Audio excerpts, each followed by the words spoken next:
Good morning, friends. I am here today with chapter 9 of Indian in the Cupboard. So, to set our purpose for today, I want you to think about how Little Bear and the cowboy react to each other. So, remember at the end of chapter 8, we have Patrick who turned his little cowboy and horse figurine into a real person using the cupboard. And we were talking about what trouble that caused. So think about how their reactions are with each other during this chapter. And this chapter is called Shooting Match. Oh no. Omri put the cowboy and the horse in his sock drawer while he had the quickest supper on record. Then he raced upstairs, stopping only to pinch a few grains of Gillian's rat feed for the two horses. Shut up in his room, he took stock. A room this size was sort of like an indoor national park to the cowboy and the Indian. Should be easy enough to keep them apart for one night. Omri thought first of putting the new pair straight back into the cupboard and then bringing them back to life in the morning in time for school, but had promised Patrick not to, so he decided to empty out a dressing up crate and put the cowboy and the horse in there for the night. The crate was about 2 feet square, made of planks. There was certainly no visible way out of it for the cowboy. Omri put him carefully down into it. Looking down, he felt curious about his name, where he came from, and so on, but he decided it was better not to talk to him. The cowboy had clearly decided that Omri was not even there at all. When his big hands reached down, carrying some cold stew grain for the horse and some fragments of apple for them both, and later some cotton wool and scraps of material for bedding, the cowboy deliberately covered his eyes by pulling down his big hat brim. It was only when Omri reached in one final time to give them a drink of water in a minute green glass bottle that he found in the bathroom cupboard that the cowboy spoke a word. "Take that filthy stuff out of here," he suddenly shouted with his strong Texas accent. "I ain't aimin' to drink no more of that long as I live." And he heaved the bottle, which was almost as big as himself, up by its base and tipped its contents onto the boards at the bottom of the crate. "It's only water," Omri ventured to say. "You shet your mouth," shouted the little man, "and I won't take no lip from no gol darn hallucination. No, sir. Maybe I do drink much, maybe. I can't hold me liquor like some of them real tough guys do. But if'n I'm gettin' to see delirium tremens and startin' to see things, why couldn't I see pink elephants and dancin' rats and all them purty things the other fellows see when they gets far gone? It ain't fair to let me see giants and blue deserts and get put up in boxes the size of the Grand Canyon with no one but my little hoss for company." He sat down on the pile of hay, took Horse's nose in his arms, and put his face against it, and began to sob. Omri was shattered. A cowboy crying? He didn't know what to do. When his mother cried, as she did sometimes when things got to be too much, she only asked to be left alone until she felt better. Maybe all grown-ups were like that. Omri turned away and then got slowly into his pajamas and then went to see how Little Bear was getting along on the far side of the crate. He'd finished the painting. The teepee looked good, really good. Little Bear was now in the longhouse arranging his blanket for the night. The pony was tethered to his post on a long rope. Omri took out the rat food and gave it to him. Then he called Little Bear out. "Are you okay? Do you need anything?" He should have known better than to ask. "Plenty. Want fire in longhouse? Keep warm? Keep animals away? Want tomahawk? So you can chop bits out of my leg?" "Little Bear, angry when you say that. Sorry now. Use tomahawk, cut down trees, chop firewood, kill fish." "What fish?"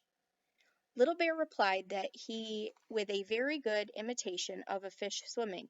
Then he did a mime of catching it, putting it on a block, and with a whirl of his arm chopping its head off in gleeful relish. "I don't know about that.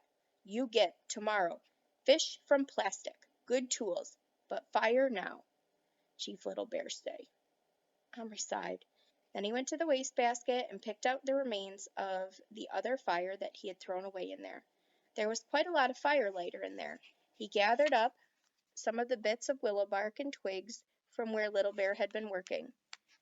You're not having inside, though. It's far too dangerous. He arranged the fire on the packed earth and the seed tray, about 6 inches from the entrance to the longhouse, first moving the teepee to safety. Then he struck a match, and soon there was a cozy blaze. Little Bear crouched beside it, his red skin glowing, his eyes bright with pleasure. Little Bear, can you dance? Yes, many kinds. Would you do one so I can see? He hesitated. Then he shook his head once. Why not, though? No reason, dance. Maybe if I got you a wife? Indian looked up eagerly. You get? Give word. I only said I'd try. Then Little Bear dance. Then do best dance. Love dance. Omri turned off his light and drew back the scene. It looked amazingly real, with the fire making shadows and the little horse munching his grain and the Indian sitting on his heels, warming himself, wearing his colorful headdress and chief's cloak. Omri wished he himself were small enough to join Little Bear by the fire. Omri, are you in bed? I'm coming up in 5 minutes to kiss you good night. Omri felt panicky, but it was all right. The fire was going out. Already Little Bear was standing up, yawning and stretching. He peered up through the darkness. Hey, Omri, painting's good? Great. You sleep now? Yes. Peace of the great spirits be with you. Thanks, same to you. Omri peered quickly into the crate. The poor cowboy had crawled away into his makeshift bed and was snoring loudly. He hadn't eaten a thing. Omri sighed. He hoped Patrick was making plans and arrangements. After all, if Omri could keep his Indian secret, Patrick might be able to do the same. All might yet be well, but Omri certainly wasn't going to try the experiment again. It was just too much worry. He climbed into bed, feeling unusually tired. His mother came in and kissed him, and the door was shut. He felt himself drifting almost right away, when suddenly a piercing whinny sounded, and it was answered by another. The horses had smelled each other. They were not so far apart, and the cowboy's wasn't tied up. Omri could hear his little hoofs clattering on the bare boards of the crate, and when the whinnies began, again, high, shrill, almost questioning. Omri thought about putting on a light, but he was awfully tired. Besides, what would he do? They couldn't possibly reach each other through the planks of the crate wall. Let them whinny their heads off. Let them get fed up. Omri rolled over and fell asleep. He was awakened just after dawn by shots. He was out of bed in 1/5 of a second.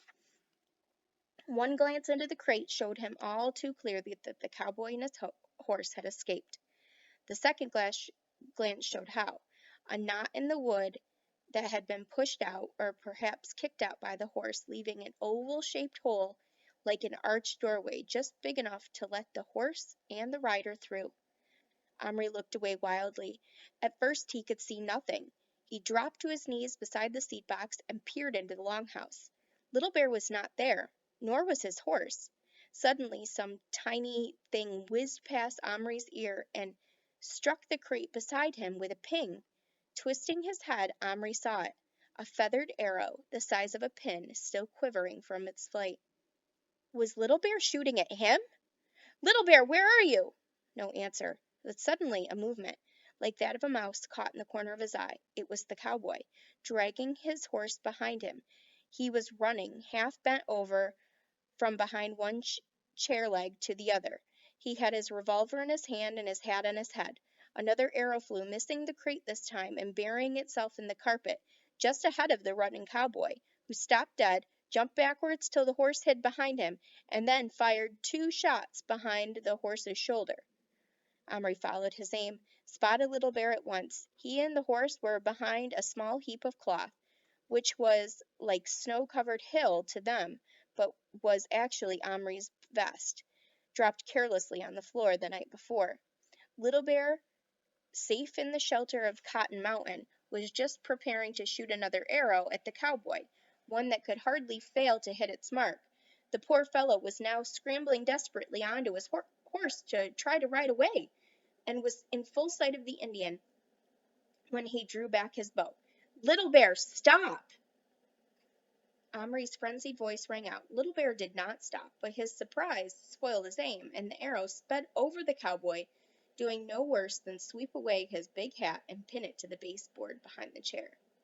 This infuriated little man, who, forgetting his fear, stood up in the stirrups and shouted, "Tarnation take you, red varmint!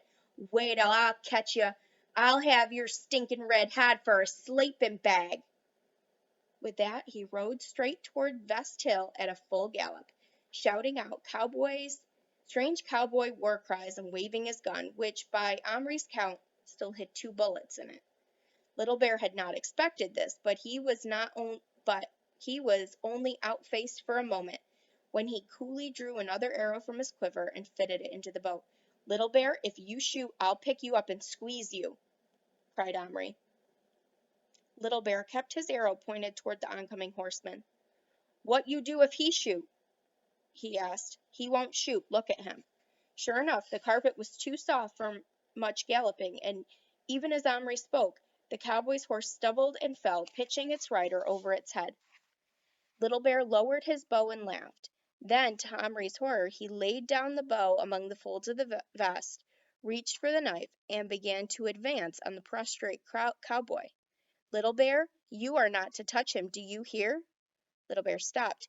"He tried to shoot Little Bear. White enemy. Try take Indian's land. Why not kill? Better dead. I act quick.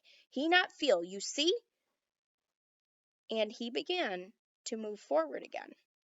When he was nearly up to the cowboy, Omri swooped up on him. He didn't squeeze him, of course, but he lifted him high and fast to give him a fright. "Listen to me now. That cowboy isn't after your land. He's got nothing to do with you. He's Patrick's cowboy, like you're my Indian. I'm taking him to school with me today, so you won't be bothered by him anymore.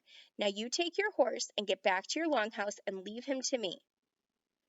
Little Bear, sitting cross-legged in the palm of his hand, gave him a sly look. "You take to school? Place you learn about ancestors?" "That's what I said." Little Bear folded his arms, offended. "Why you not take Little Bear?" Omri was startled into silence. "If white fool with coward's face good enough, Indian chief good enough. You wouldn't enjoy it. If he enjoy, I enjoy." "I'm not taking you. It's too risky." "Risky? Firewater?" "Not whiskey. Risky. Dangerous." He shouldn't have said that. Little Bear's eyes lit up. "Like danger. Here too quiet. No hunting. Him only enemy," he said scornfully, peering over the edge of Omri's hand at the cowboy, who, despite the softness of his landing place, was only just now scrambling to his feet. "Look, he no use for fight. Little Bear soon kill. Take scalp, finish. Very good scalp," he added generously. "Fine color. Look good on belt." Omri looked across at the cowboy. He was leaning his ginger head against the saddle. It looked as if he might be crying again. Omri felt sorry for him. "You're not going to hurt him," he said to the Indian, "because I won't let you. If he's such a coward, it wouldn't do your honor any good anyway." Little Bear's face fell and then grew mulish. "No tell from scalp on belt if belong to coward or brave man," he said slyly. "Let me kill, and I do dance around the campfire," he coaxed. "No," Omri began. Then he changed his tactics. "All right, you kill him, but then I won't bring you a wife." The Indian looked at him for a long time. Then he slowly put his knife away. "No touch. Give word. Now you give word. Take Little Bear to school. Take to plastic. Let Little Bear choose his own woman. Omri considered. He could keep Little Bear in his pocket all day. No need to take chances. If he were tempted to show the other children, he must resist temptations. That was all. And after school, he would take him to Yap's. The boxes with the plastic figures were in the corner behind a high stand. Provided there weren't too many other kids in the shop, he might be able to give Little Bear a quick look at the Indian ladies before he bought one, which would be a very good thing. Otherwise, he would pick an old or ugly one without realizing it. It was hard to see from their tiny plastic faces what they would look like if they came to life. Okay then, I'll take you, but you must do as I tell you and not make any noise. He put him down on the seed tray and gently shooed the horse up the ramp. Little Bear tied it to the post, and Omri gave it some more rat food. Then he crawled on his hands and knees over to where the cowboy was now sitting dolefully on the carpet. His horse's rein looped around his arm, looking too miserable to move. "What's the matter?" Omri asked him. The little man didn't look up. "Lost my hat," he mumbled. "Oh, is that all?" Omri reached over to the baseboard and pulled the pin-like arrow out of the wide brim of his hat. "Here it is," he said kindly, laying it at the cowboy's lap. The cowboy looked at it, looked at Omri, then stood up and put the hat on. "You sure ain't no regular hallucination," he said. "I'm obliged to you." Suddenly he laughed. "Just imagine thanking a piece of delirium tremens for giving you your hat back. I just can't figure out what's going on here. Say, are you real? Or was the engine real? In case you ain't noticed, you're a dang sight bigger than he is. You can't both be real." "I don't think you ought to worry about it. What's your name?" The cowboy seemed embarrassed and hung his head. "My name's Boone, but the fellows call me Boo-hoo, on account that I cry so easy. It's my soft heart. Show me some sad or scare me a little, and let the tears just come up my eyes. I can't help it." Omri, who had been somewhat of a crybaby himself until recently, was not inclined to be scornful about this, and said, "That's okay, only you needn't be scared of me, and as for the Indian, he's my friend and he won't hurt you, he's promised. Now I'd like you and your horse to go back to that big crate. I'll stick the knot back in the wood, you'll feel safer. Then I'll get you some breakfast." Boone brightened visibly at this. "What would you like?" "Aw, shucks, I ain't that hungry. Couple of bits of steak and 3 or 4 eggs sitting on a small heap of beans washed down with a jug of coffee suits me just dandy." "You'll be lucky," thought Omri. All right, so how do Little Bear and the cowboy react to each other? So think about that while you're responding to your question today. And our vocabulary word for today is infuriated. So in the text it said, "This infuriated little man who, forgetting his fear, stood up in his stirrups and shouted." So have you heard the word infuriated before? I know that I had heard it before this book, so I wonder if you had too. What do you think it means? Well, you have a great day. I will read to you later, and remember to be kind.